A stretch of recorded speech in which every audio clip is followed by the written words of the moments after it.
กันเหล่าไพลินสิ้นทั้งหลายธรรมคุณทูลวางไว้กลางใจเพื่อช่วยฮื้อหูทั่วถึงชั่วดีสังฆคุณทูลไว้ในชีวิตเพื่อช่วยพิษพ้นทุกข์เป็นสุขีด้วยบุญอภิวันอัญชลีสวสดีโดยการนิรันดร์เทิน10 นิ้วกราบแนบใต้ไหว้สาปารมีธรรม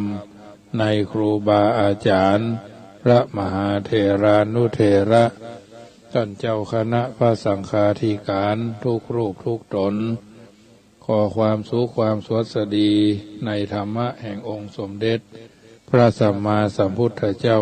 จงมีแก่บรรดาสาธุชนท่านผู้ฟังทั้งหลายที่มีโอกาสเป็นเครื่องรับฟังรายการเสียงธรรมก่อนรับตาตั้งสถานีวิทยุเพื่อการศึกษาพระพุทธศาสนาและวัฒนธรรม FM ความถี่ 104.50 เมกะเฮิรตซ์ วัดฝ่ายหินตำบลสุเทพอำเภอเมืองจังหวัดเชียงใหม่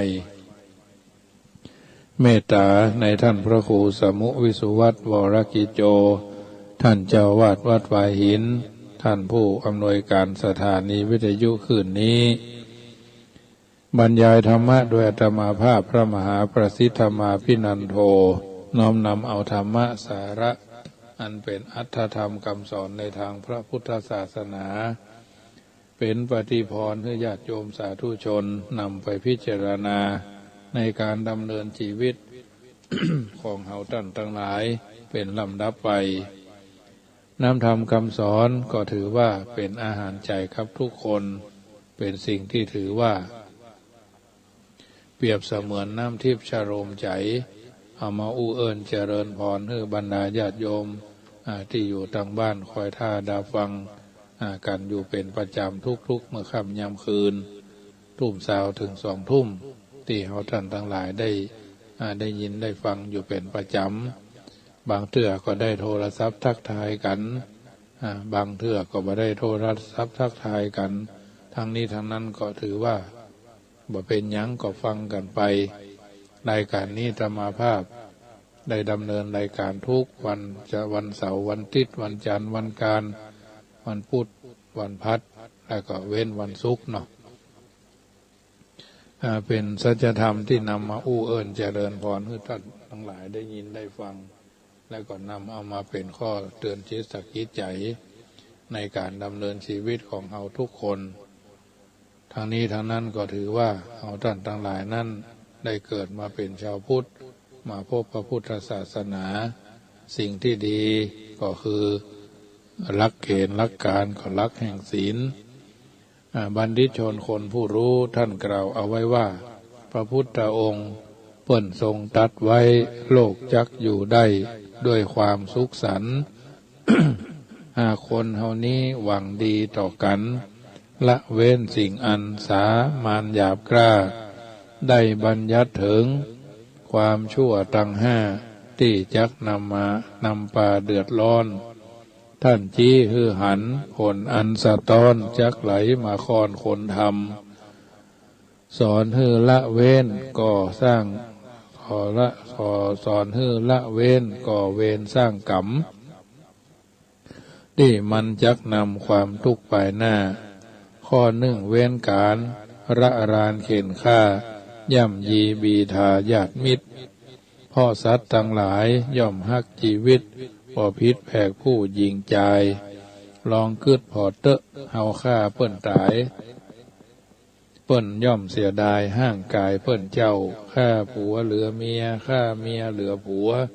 ในครอบครัวลูกเต้าต้องโคตรแค้นเฮาแน่แต้โดยล้างแค้นกันบ่หวั่นก้านแป้พอได้แก้แค้นคนโลกเลยเดือดร้อนวุ่นวายสับสนสร้างความกังวลกันไปจุดานฟังข่าวฆ่ากันถึงวันบ่ย่านนักเกินพระมารอ่านนับส่วนศีลข้อ2เพิ่นห้ามลักทรัพย์จับของคนอื่นมาครองสิ่งใดได้แล้วแม้นบ่มีเจ้าของขอกวนหมายปองบ่กวนหมายปองลักย่องซ่อนผ้า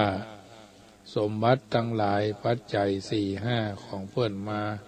หามายากนักถ้าเป็นของเฮาก็ย่อมฮักถูกลักก็ต้องเสียดายต้องเจ็บต้องแค้นเมื่อหู้ของหายเสาะหาวุ่นวายเป็นจมเป็นซ้ำศีลข้อห้ามหนอศีลข้อสามหนอเปิ้นก็ได้ห้ามประพฤติผิดกามเว้นพิษผัวพิษเมียละเหียขอเว้นละเหียขอเว้นอย่าได้ลงเล่นเมามัวแม่ยิงคบจู้ลบหลู่เกียรติผัวป่าครอบครัวแต่คราวเศร้าส้อยเหมือนกันกับผัวถ้ามีเมียน้อยลูกเมียก็พลอยเดือดร้อนมั่วส่วนมือที่สามเหมือนกรรมตอบย้อนทุกนักน้องคอนบ่เบารวมใจเป็นจู้ไปลูกของเขาบ่ตกตาเฮาฮักอาจักบ่หู้แจ้งของไผก็ห่วงไปควงเหมือนแกล้งพิษศีลห้าหายแหงอยากจ้าเสียคำต้องหัวเสียผัวบอดตาเมียหลวงจ้างข้าเมียรอง ผัวมาปะจู้อยู่2-2ครับเมียวันทองห้องบ่เป็นให้เกียรติลูกพอใจเปิ้นว่าข้าได้ยามกันเมื่อใดจักหู้เลยฆ่าตัวตายเลยฆ่าตายเสียตึงเมียตึงจู้เป็นข่าวเล่าอู้เมื่อใดมักจู้เลยมาฆ่าตายเสียตึงเมียตึงจู้เป็นข่าวเล่าอู้ตึงวันเพื่อบ่รำงับยับยั้งใจกันปล่อยกิเลสมันครอบงำเนื้อเจ้าศีลข้อสี่นั่นเพื่อนห้ามมุสาเอากรรมเทศมาอู้จาตอบท่องจู้คนหลงไหลเข้าไปเกี่ยวข้องเสียเงินทองสินทรัพย์จู้สาวเสียใจเสียตัวย่อยยับอับอายขายหน้าผู้คนเนี่ยเปิ้นเจ็บจำระเหเวหนลำบากลำบนทุกทนหม่นไม่ระวังเนื้อกรรมจักต่ำตอบไส้บ่เมินเจ้าใดหันนิดคนเท่าว่าเวนแต่ก่อนนี้พิษมันติดขอบโด่งเบายาบาเดียวซ้ำให้โวยนักโวยหนามันออนไลน์มาจังอีเมลหั่นสร้างกรรมไว้ไหนจำได้แม่นมั่นโดยตอบห่วมวันนั่นแหละสิ่งไหนบอกกวนข้องแวะอย่าได้แตะต้องเลยนาละเมิดศีลนี้มีแต่เสียหายสร้างความวุ่นวายกันไปทั่วหน้าแล้วก็มาถึงศีลข้อที่ห้าห้ามดื่มสุราน้ำปิดเครื่องดองของเมาแถมหลายชนิดออกฤทธิ์ป่ามันเมาคนลวกกินแล้วกับกายเป็นคนเขาสติของเฮาควบคุมบ่ได้ ห้องใจบ่ดีเป็นห้องเป็นให้เนี่ยอย่างลงไปบ่ฮู้ห้องให้หาผัวห้องให้หาจู้อ้าปากเล่าอู้บ่อายเคยเก็บความลับก็กลับขยายมาสาธยายใต้ฟ้าใต้ผ้าใต้สิ้นเคยใจดีก็มาใจหินเป็นคนใจนินหยาบจ้าไผอู้พิษหูเป็นต้องห้องตาอวดเก่งอวดกล้าเหนือคนพ่องเมาขับรถตกข้างถนนพ่องขับไปจนพี่น้องเจ้าบ้านหากเฮาคล้องตัวอยู่ในศีลห้าตามกรรมพระพุทธากล่าวไว้มีแต่สุขขีบ่มีทุกข์ไรอยู่ห่วมกันได้สบายสาธยายมายาวบ่น้อยขอจบข้าวจ้อยเต้าอี้ก่อนและนายเหยญาติโยมสาธุชนท่านผู้ฟังก็ฟังแล้ว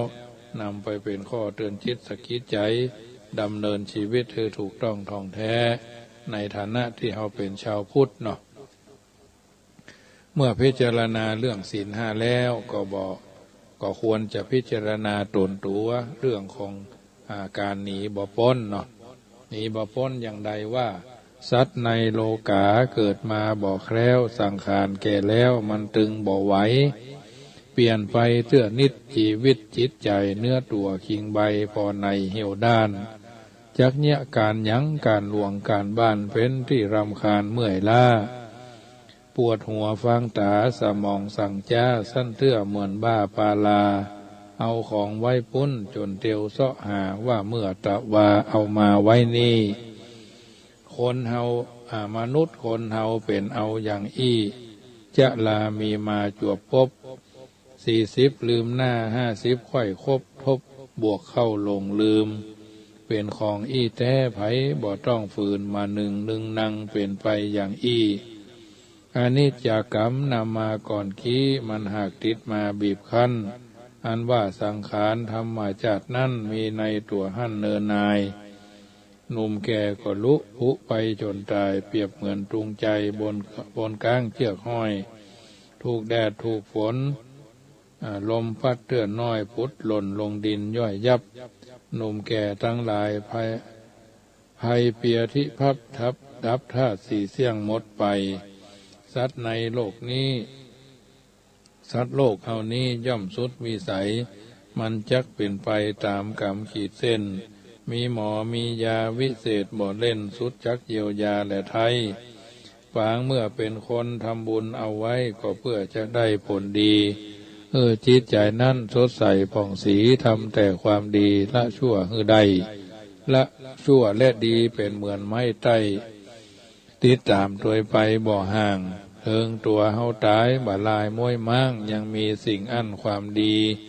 เหลือฝากเอาไว้ในโลกโลกีว่าเฮายังมีที่ไว้อวดอ้างจากไปสวรรค์ก็ควรสรรสร้างหนทางไปบนชั้นฟ้าฟังทำความดีอย่าลีรอจ้าเวลาบ่ท่าเฮานาอายุคนนั้นมันสั้นแต่หนาบ่ฮู้เวลาวันตายเนื้อเจ้าทำบุญกุศลอย่ารอฮื้อเท่าหนุ่มสาวคิงเราได้พร้อมขอโทษเอาไว้สานอบน้อมขอผงเข้าก้อมซอใหญ่ที่เอาไว้ล้อนบ่ถูกใจก็ขออภัยหอมยับเสียเต้าอี้ก่อนและนายเหยญาติโยมท่านผู้ฟังทั้งหลายอันนี้เป็นวลีคำกรสอนจิตสอนใจให้ท่านทั้งหลายนำไปคิดพิจารณาเพื่อเอาท่านทั้งหลายได้กระทำบำเพ็ญให้เป็นไปตามลำดับเพราะฉะนั้นวันนี้ก็จะได้เรื่องของนักสร้างบารมีชั้นยอดเนาะในศีลวรรณคาชานาคชาดกอยู่ในคุตตกนิกายชาดกเอกนิบาตวรุณวรรคถูกอ้างขึ้นไว้ในธรรมบทภาคที่1ยมกวรรคเรื่องพระเทวทัตว่าพระพุทธองค์ทรงประกาศ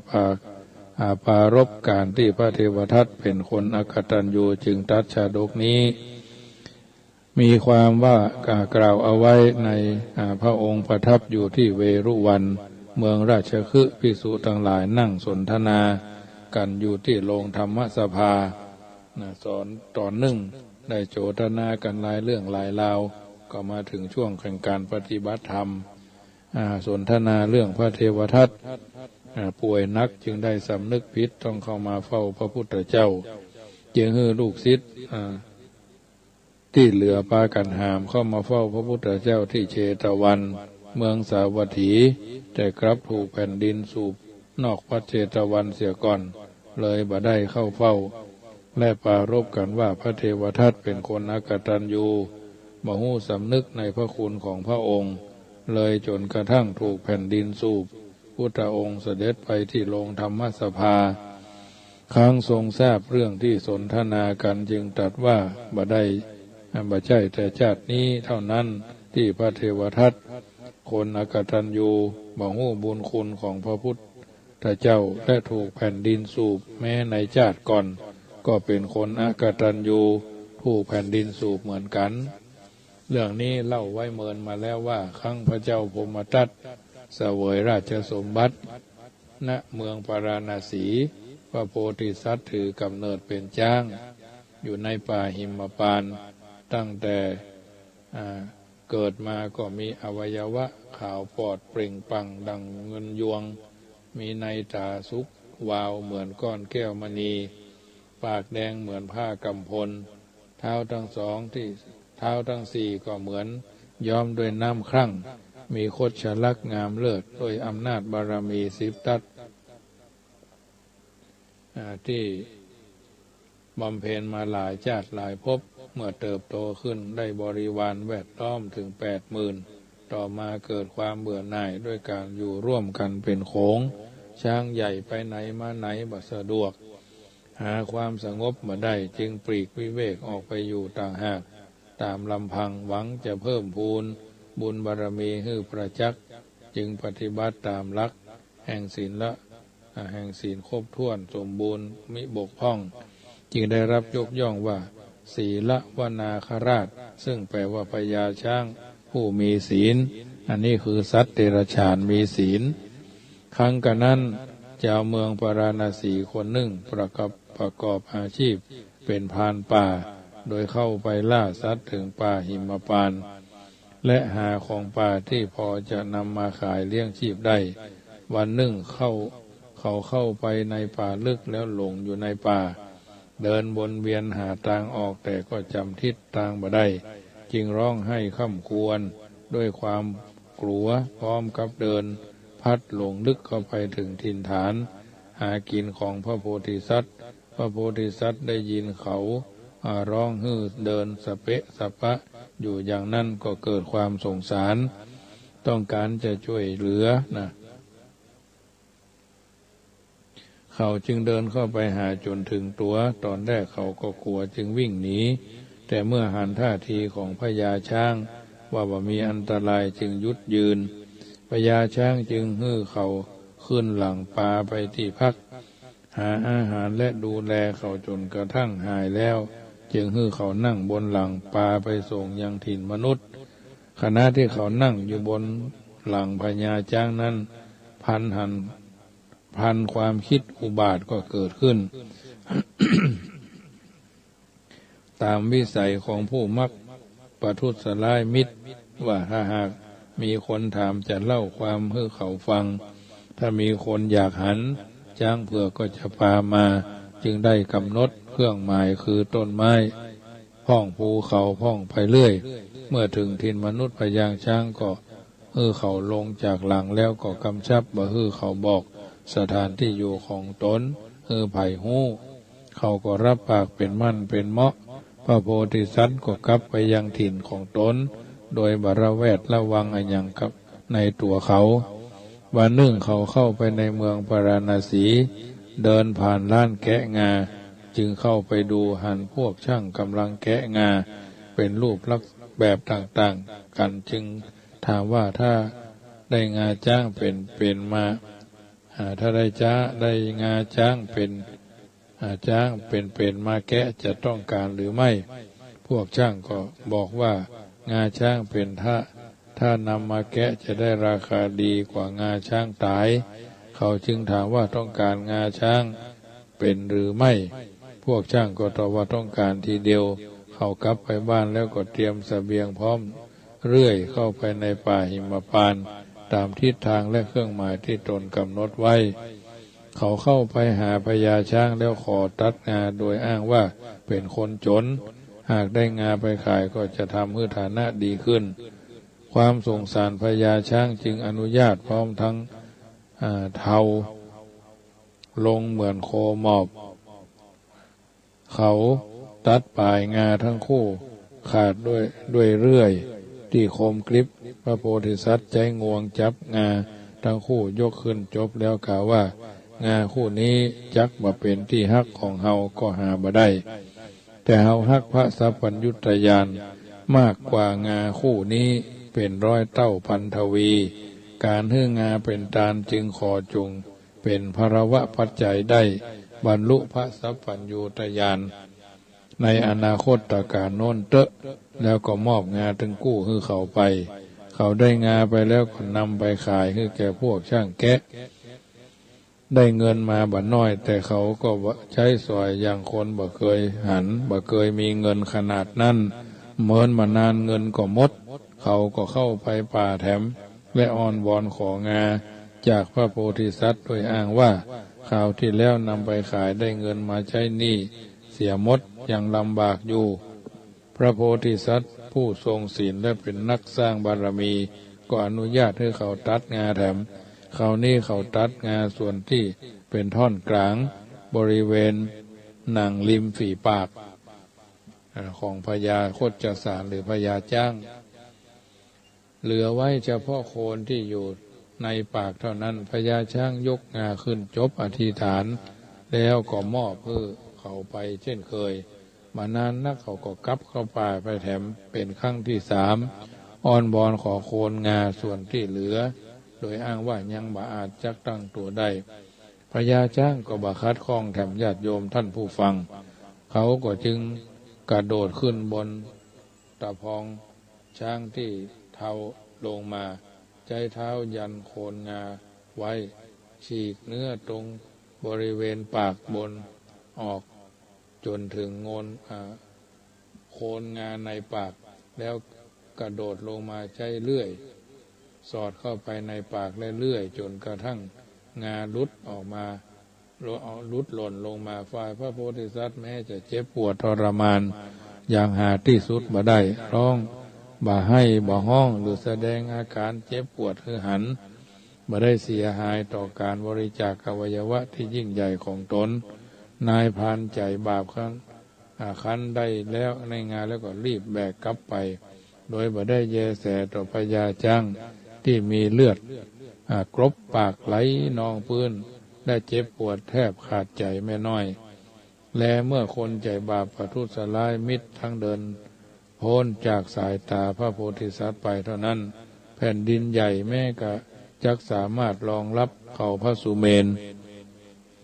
หรือเขาหิมพานต์ไว้ได้แต่บ่อาจจะรองรับน้ำหนักของคนใจบาปคนชั่วด้วยกายชั่วด้วยวาจาชั่วด้วยใจชั่วด้วยประทุษร้ายมิตรได้แตกเป็นเป็นช่องขึ้นเปลวไฟมรณกเวจีก็มาแลบโชนขึ้นมาห่อหุ้มคุมร่างของบุรุษคนนั้นเหมือนกับห่อด้วยผ้ากำพลแดงปาลงไปมรณกเขาถูกแผ่นดินสูบไปแล้วลุกขเทวดาซึ่งสิงสถิตประดิษฐานบริเวณนั้นและดูเหมือนว่าหันเหตุการณ์ทั้งหมดเกิดความสลดใจใครจะประกาศให้โลกรู้ทั่วกันว่าถึงหากจะฮื้อราชสมบัติพระเจ้าจักรพรรดิถึงโลกเนี่ยหรือจะพลิกแผ่นดินใหญ่ให้เป็นเงินเป็นคำนำมามอบเพื่อแก่คนอกตัญญูบ่ฮู้บุญคุณของคนที่เคยทำไว้ก่อนแก่ตนคอยแต่หาช่องทางจะรับพระคุณจากคนอื่นร่ำไปต่างว่าให้ทำอย่างนั้นได้ก็ยังอาจจะทำให้คนอกตัญญูพอใจหรืออิ่มนำสำราญได้เลยดังนี้แล้วได้ประกาศกึกก้องสนั่นไปทั่วป่าว่าอกตัญญูสะโปสัสสะนิจจังวิวรัตวิวทัสสนิโยสัพพันเจปะทวิงทัชชาเนวนังอภิราทะเยแปลว่าถึงหากจะมีภัยยกแผ่นดินถึงหมดแก่คนอกตัญญูผู้คอยหาช่องทางจะได้อยู่หรือจะได้อยู่เป็นนิจก็ทำให้เขาพอใจบ่ได้เลยพระโพธิสัตว์ดำรงชีวิตอยู่ต่อไปจนเสี่ยงอายุไขแล้วไปตามยถากรรมสมเด็จพระบรมศาสดาตรัสเล่าเรื่องนี้จบแล้วสรุปว่านายพรานผู้ประทุษร้ายมิตรนั้นได้มาเป็นพระเทวทัตลุกขเทวดาเป็นพระสารีบุตรส่วนพญาช้างก็เป็นพระองค์เองดังนี้สาระจากจาดกเรื่องนี้ชี้คือหันว่าการเสียสละด้วยการฮื้อจัดเป็นบารมีอย่างยิ่งเรียกว่าทานบารมีการเสียสละนั้นมีระดับสูงต่ำกว่ากันคือการเสียสละอาหารวัตถุสิ่งของปัจจัยสี่เป็นทานจัดเป็นทานบารมีการบริจาคเลือดอวัยวะเป็นทานจัดเป็นอุปปารมีการเสียสละชีวิตเป็นทานคือยอมตายเพื่อให้คนอื่นได้รับความสุขพ้นจากความทุกข์จัดเป็นปรมัตถทานบารมีระดับนี้ถือว่าเป็นระดับสุดยอดของการสร้างบารมีโดยการเสียสละนักสร้างบารมีนั้นย่อมเป็นคนใจกว้างบ่กึดบ่ติดใจอย่างสักอย่างเมื่อมีคนมาขอร้องให้ช่วยเหลือ ก็ขอความช่วยเหลือร่วมมือหรือหากคนอื่นเดือดร้อนเมื่อแน่ใจว่าตนสามารถช่วยได้สามารถทำให้เขาพ้นจากความเดือดร้อนได้ก็บลีรอช่วยไปตามความเปิงพอใจกึดใจว่าเขามาโกหกเชื่อหรือเขาเชื่อหรือเขาเดือดร้อนจริงหรือเปล่ามุ่งแต่เพียงว่าตนโชคดีได้มีโอกาสฮือตานสร้างบารมีบ่มีคนมาขอมีคนเดือดร้อนตนก็จะมีโอกาสฮือตานนักสร้างบารมีเขากึดกันอย่างนี้และสร้างโอกาสให้ตัวเองได้สร้างบารมีอยู่เสมอถ้ากึดนักสงสัยลังเลสงสัยตัดจะติดใจและติดเงื่อนไขอย่างโน้นอย่างนี้โอกาสที่ได้สร้างฐานะบารมีก็จะแคบลงเพราะฉะนั้นญาติโยมสาธุชนท่านผู้ฟังทั้งหลายเราจะสังเกตว่าท่านเศรษฐีใจบุญนายทุนใจดีผู้มากบารมีปากันกินกันตานตามโอกาสจังหวะกฐินผ้าป่าสร้างศาสนวัตถุอุโบสถวิหารศาลาการประเรียนศาสนบุคคล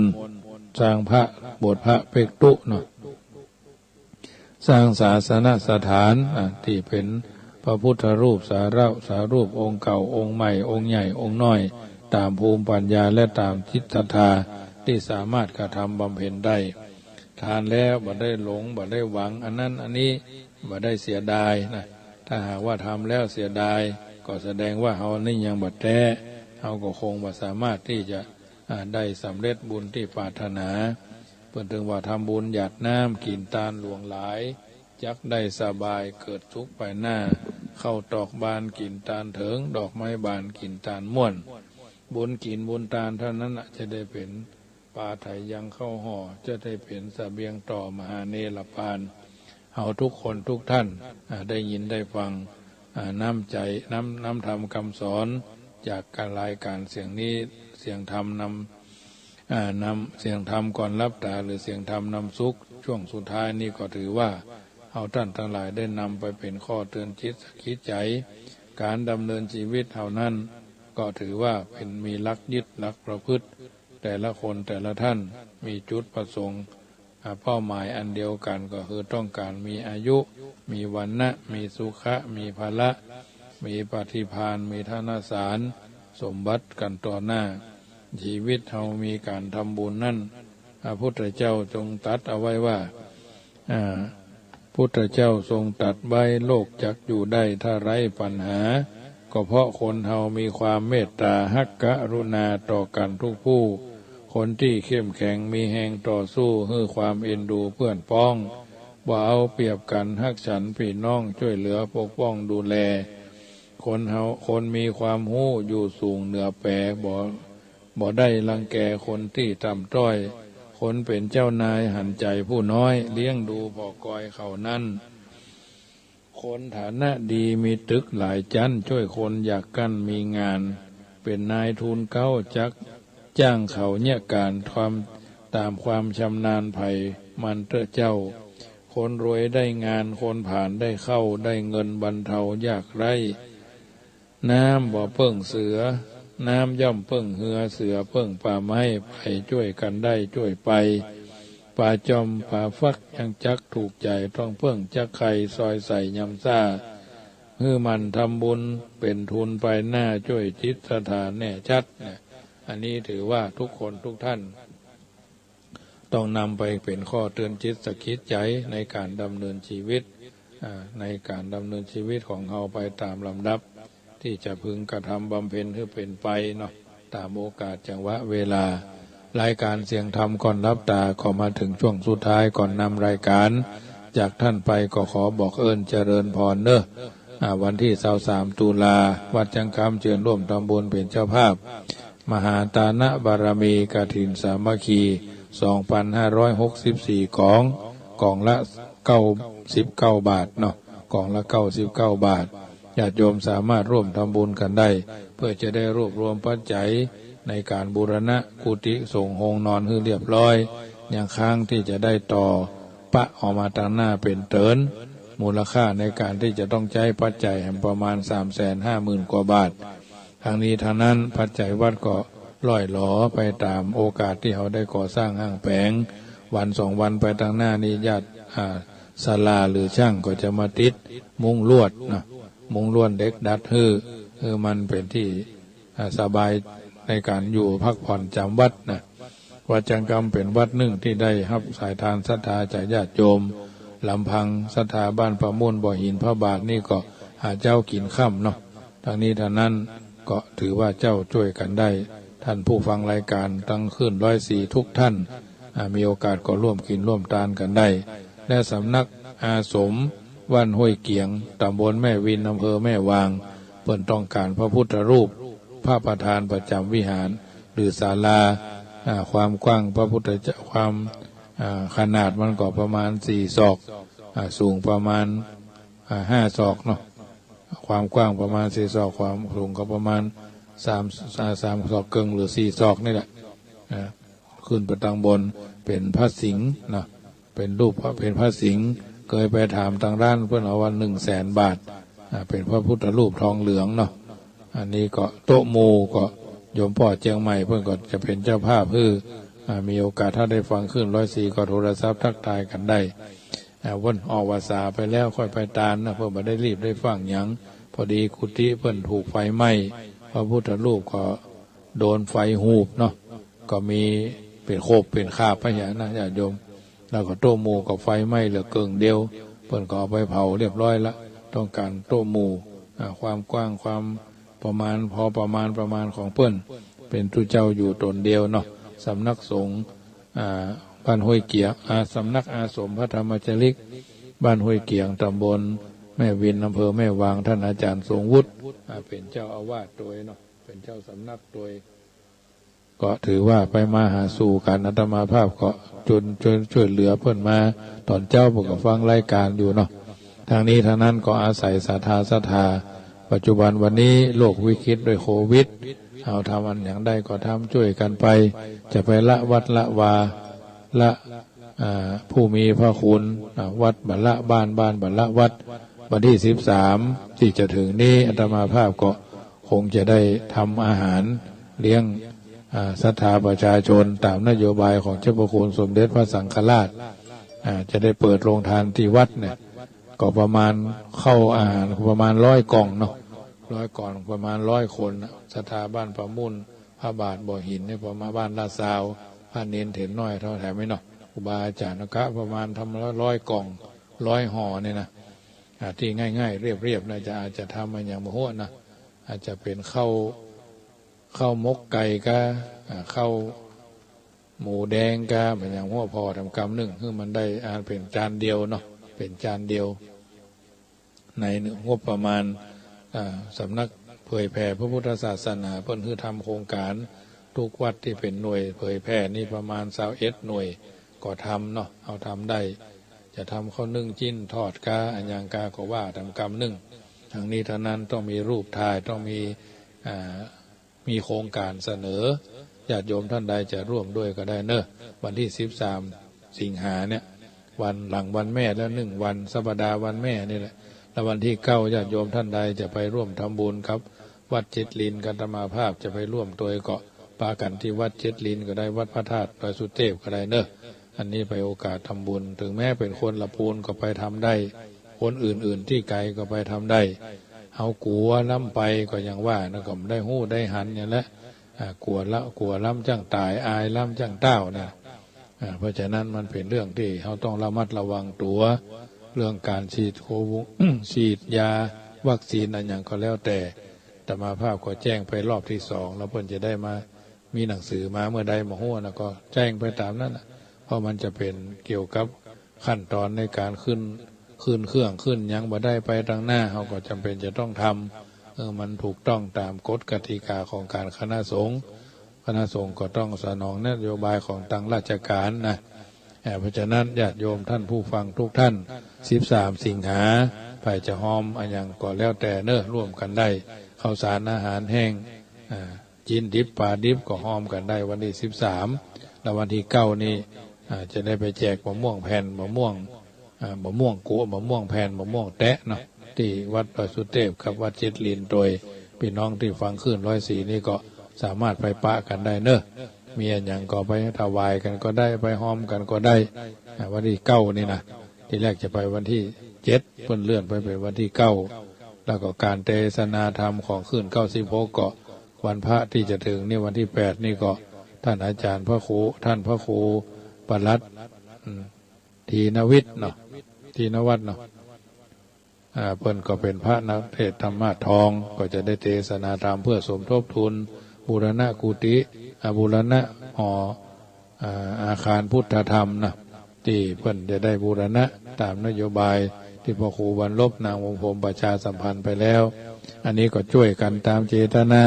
ถ้าเป็นไปได้พี่น้องเชียงใหม่ก็ช่วยกันคนละ69 บาทก็คงจะสำเร็จดังเจตนาปรารภวันนี้รายการเสียงธรรมก่อนรับตามาถึงช่วงสุดท้ายอัตมาภาพพระมหาประสิทธิธรรมาภินันโทวัดจังกำตำบลมะกอกอำเภอป่าซางจังหวัดลำพูนเผยแผ่ธรรมในนามของหน่วยอบรมประชาชนประจำตำบลมะกอก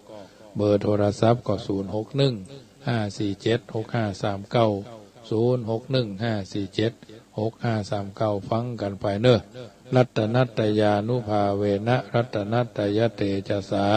สัทธาสุถีพระวันตุโวอายุวันโนสุขังพระลังขอเจริญพรพิสูจน์ประเด็นพระองค์ทรงเห็นเพราะอยู่ในญาณชั้นสูง